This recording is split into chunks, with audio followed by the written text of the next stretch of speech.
नमस्कार मित्रांनो, आयुष्यात जेव्हा संकट समोर उभं असतं तेव्हा तुमची पहिली रिॲक्शन काय असते? तुम्ही शांत राहून विचार करता की घाबरून इकडे तिकडे धावता?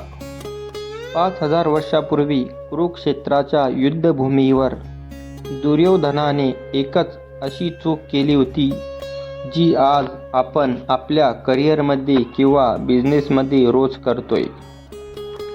चला पाहूया भगवद्गीतेच्या पहिल्या अध्यायातील दुसऱ्या श्लोकाचा आजच्या काळातील अर्थ. श्लोक असा की दृष्ट्वा तू पांडवानीकं युड दुर्योधनस्तथा आचार्यमुपसंगम्य राजा वचन ब्रवीत. अर्थ: पांडवाच्या सैन्याची शिस्तबद्ध रचना पाहून राजा दुर्योधन अस्वस्थ झाला आणि तो आपले गुरु द्रोणाचार्य यांच्याकडे गेला. तसं आजच्या काळातील म्हणजे संख्येपेक्षा रणनीती महत्त्वाची.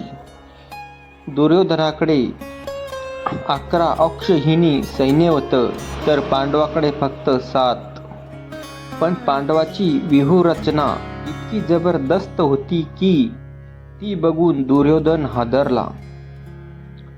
आजचा धडा: तुमच्या प्रतिस्पर्ध्याकडून खूप पैसा किंवा मोठी टीम असेलही, पण जर तुमची स्ट्रॅटर्जी आणि प्लॅनिंग पक्की असेल तर समोरचा कितीही मोठा असला तरी त्याला तुमची भीती वाटणारच.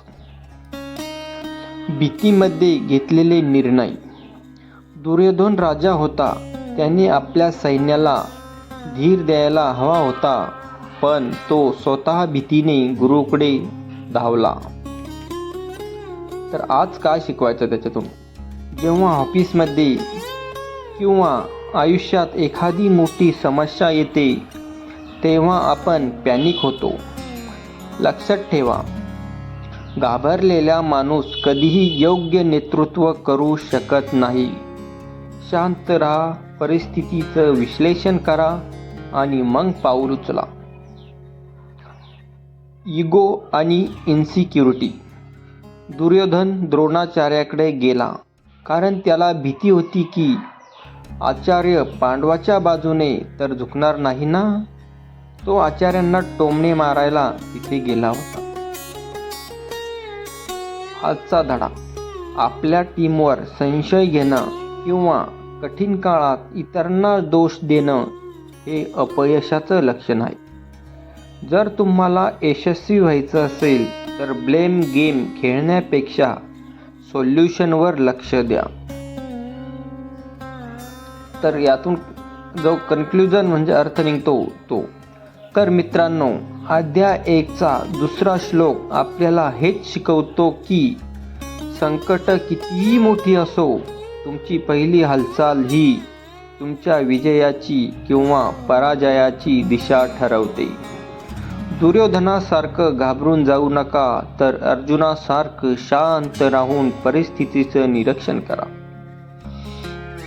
तुम्हाला काय वाटतं? संकटाच्या वेळी शांत राहणं कठीण असतं का? कमेंट्समध्ये नक्की सांगा. आणि अशाच सोप्या भाषेत गीता समजून घेण्यासाठी चॅनलला एकदा सबस्क्राईब नक्की करा. धन्यवाद.